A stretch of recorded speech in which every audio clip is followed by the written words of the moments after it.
So now we're going to talk about solving equations by multiplying or dividing. The last time we talked about solving equation by what? Adding or subtracting. That's before we went on our break.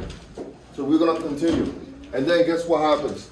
When we finish this section, we're going to talk about how to solve equations in general. And that is going to include adding, subtracting, dividing, and multiplying. And then that takes us to our next step, which is sequences. Okay? So now, why do we do this? I thought about it. Because a lot of times when we do these sections, you guys ask me, am I ever going to use this, right? So why do we do this and why do we need to learn this? It's important, right? So let me ask you just a random question. Assume that you are 14 years old. This is an assumption. I don't know who's 14 years. I don't really care. I just know. Assume that you are 14. They are all back. Okay, assume that you are 14 and I'm 42. This is an assumption. Now assume that I'm 42, right? Now the question is this. How many times older am I than you? How would you solve that problem, right? If I'm 42 and you're 14, how many times older am I than you? Anybody go ahead and try to solve this? Yes, sir. Like an exact number by 14? 42 divided by 14, right? 42 divided by 14 now. Before you do that, right, how would you set up an equation to solve that problem? Set up an equation to solve that problem. Yes. Did you set it? Yeah. Now, before you do that, set up the problem, right? If I'm saying, assume I'm 14 years old, I'm 42, right?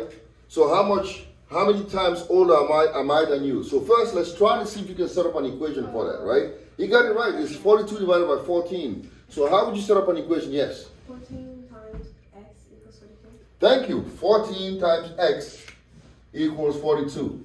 There you go. 14 times x equals what? 42. That's exactly what the statement means here, right? If I'm 42 and you're 14, so how many times older am I than you? This is how you set that problem up, right? Now, I want to solve for what? X, right? And then you do what? You divide by 14, which you did, right? So here's what we do here. Now, in this section, we're going to learn how to solve these kind of equations. So I have 14 times x is equal to 42. And I'm solving for what? X. I want to know how many times older I am than you guys, right? So I'm going to do what? I need to get rid of what? The 14. The 14 by way of what? By way of? Division. Because this is 14 times x. Remember, in our last chapter, we did 14 plus x equals 42, and then to solve for x, we do what? We subtracted the 14, right? We're doing the same process here. You do the opposite, right? What's the opposite of multiplication? Division, right? So this is 14 times x equals to 42. So to solve for x, I'm going to do what? I'm going to divide by 14. And remember, when you do one thing on one side, you have to repeat it on the other side. So therefore, x is equal to what? Is 3, right? X is equal to 3. So that's basically saying that I'm 3 times your age, which means you are like this, and I'm right here, right? You're very young. Like you don't know much about life and we are yet, young. right? You're still very young. Babies? Yes, sir. Who has their hand up? I wouldn't know that. You're still a baby, right? Now, knowing that, right, how would you solve this problem here? Negative 54 is equal to 6x. So knowing this, how would you solve for x here? Somebody. Divide by 6 on both sides. Divide by 6 on both sides, right? We're doing the same thing. Dividing by 6 on both sides. Okay, you see what I'm doing here? I'm dividing by 6 on both sides because this is the same process. It is negative 54 equals to 6x. So to find x, you divide it by 6 on both sides, and you get what? Negative 9 is equal to x. So you see that we use this kind of stuff in life, right? We just don't know that we're doing it, but this is actually what is going on. Now, I have 7y is equal to 63. Gabriel, how would you solve for y? Yeah. Can I think for a second? Yeah, think. That's what I want you to do. Think. So 7y equals to 63, right? What's the operation here? 7y means what? 7y. So therefore, how am I going to solve for y? 63 divided by 7. Divided by 7. So I'm going to divide by 7 on both sides, right? So I get y equals what? 9. So do you see this is really easy? Okay? So it's this 7y equals to 63. I'm expecting you guys to write this down. Emily, write this down. This is for you to write down. I know I have the video, but y'all need to write this down. Right? Now, we are making progress here, right? So basically, you can make your own rules. So if you have a multiplication, to get rid of multiplication, you have to do what? You have to divide, right? Now we have a word problem. A drive-through Safari Zoo charges $12.50 per person for admission, right? Let's say you go to Catoctin, and this is how much they charge to get there, right? $12.50. Now, in 1 hour, the park raised about $675 in admission fees. So they want you to write and solve an equation to find how many people actually visited that hour. So how would you set that up, Nora? $12.50 divided. Now, before you do that, set up the problem first. $12.50 x. Mm-hmm. Equals? 675. All right, everybody agrees, right? Meaning $12.50 times x equals 675. X represent what then? How many people actually went there, right? That's what we are trying to find. Now to find x, what do we do? Yeah? Subtract two. Divide. Divide. 1250. Why do we divide? Because this is a Multiplication. multiplication. So therefore we do the opposite, which is division. All right, so we divide by 1250. All right? What does that equal?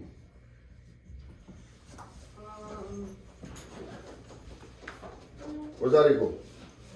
You can use your calculator. Remember, we've passed the stage of not using calculators. Now we can use calculators. Anybody got it? Numbers have it. Mm-hmm. 54, right? 54. So 54 people actually came to that zoo that day, right? So therefore, it's 54 people. That's a lot. In 1 hour, that's a lot of visitors. In an hour. In just 1 hour, 54 people, right? Because everybody likes zoo. They like animals because they think they're cute until they, like, yeah. What if the zoo is 3 hours? Like the zoo is open 3 hours and it's a steady rate of 50. Well, if it's a steady rate that you do 3 times what? Yeah. 50? So 4. that leads into other math. Yeah, which we're gonna do later, right? Now we're gonna learn how to do what? We're gonna now learn how to solve equation by multiplying, right? We learn how to do it by dividing. Now we're gonna learn how to do it by multiplying, right? Now suppose I have this. I say Wait, that was multiplication. Oh yeah. dividing, right? So I'm trying to find a question that I can ask, but I can't find it, so I'm just gonna set it up. So solving by multiplying. Let's just do that. Solving by multiplying, right? So if I have y divided by 4 equals to 20, right? And I want to solve for y. What do I do here? Yes. Me? Yes, you raise your hand. So I would multiply both sides by 4. You multiply both sides by 4, right? We're doing it. It's the same process. Now I'm dividing, so therefore to get rid of the division, I have to use what? Multiplication, right? So that means I want to get rid of the 4, I have to multiply by 4 on both sides, right? I'm going to multiply by 4 because now we are getting rid of the division, right? So therefore, this and this are going to cancel, so I'm left with y equals what? 80, right? So basically, it's just the same process. If you have addition, you want to get rid of addition, you use subtraction. If you have subtraction, you want to get rid of it, you use what? Addition. And if you have multiplication and you're trying to solve a problem that involves a multiplication, it's an equation, then you divide, vice versa, right? So that's the same process that we use, okay? Now the problem comes when you have something like this. Let's say I have 7 equals to x divided by -2, right? And I want to solve this. What am I going to do here?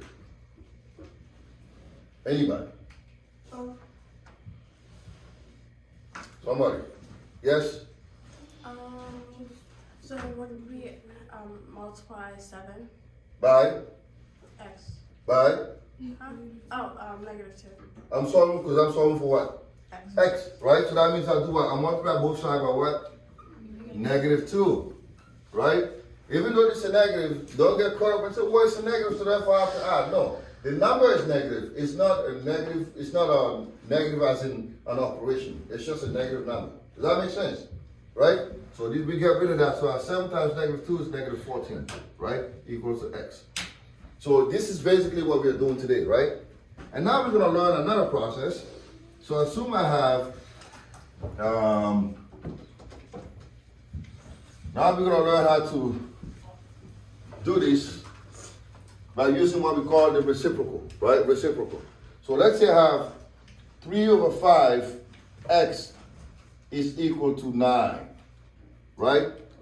And I want to solve it. Now, what is different in this process, in this equation here? What do we have? What do we have now? X. We have what? Yeah. Me? What do we call this number? That's a fraction. We have a fraction, right? We have a fraction, right? And now I'll still solve for x. Now this is not, it's 3/5, so how am I gonna get rid of the 3/5? What do I do here? Improper fraction. Excuse me? Improper fraction. Improper, what do you mean by improper? Maybe it's your definition. Excuse me? Yes, but how would you solve it? You have to, I think I have the idea, but I want to know how you solve it. You want to get rid of the 3/5, right? So how do we do that here? Yeah, go keep going. Let me see. What do you have in mind? 3/5. Multiply by 3/5? Divide. Divide. Okay, we can do that. That's a good idea, right? We can divide by 3/5, but it's going to give us a little bit of a complexity.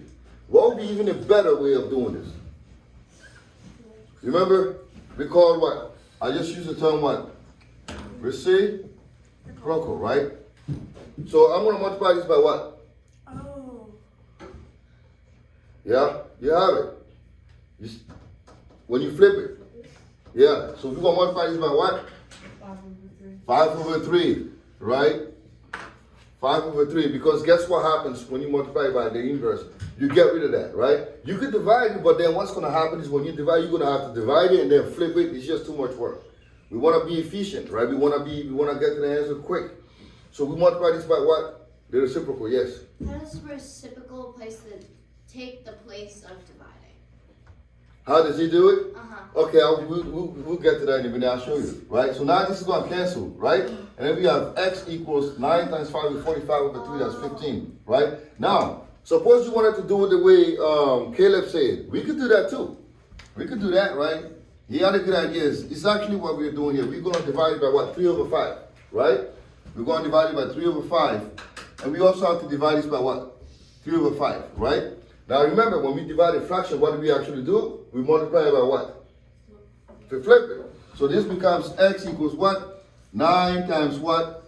5/3. So it's basically the same thing that we're doing, right? We're doing the same thing, but to burn this step, you can just multiply this by the reciprocal. So that way you don't have to divide it first and then flip it, right? We want to be efficient.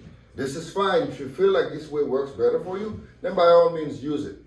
But you can always just flip it and multiply the number by its reciprocal, right? So let's do some more examples. So say I have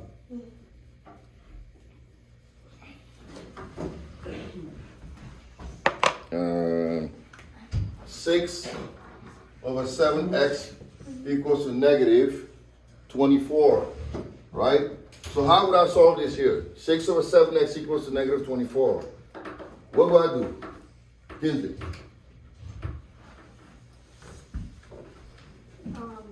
What do I need to get rid of is what we need to know. The fraction, right? Which is 6/7. So how do I get rid of it? By reciprocal. Reciprocal, right? So which is what? What's the reciprocal of this number? 7, 6. 7, 6. And then I'm going to do the same thing here. 7/6, right? And then we can multiply that, right? So now, I already know that this is like 24/1. Any fraction is the number over what? 1, right? I don't want to multiply and then divide it because that's just too much work.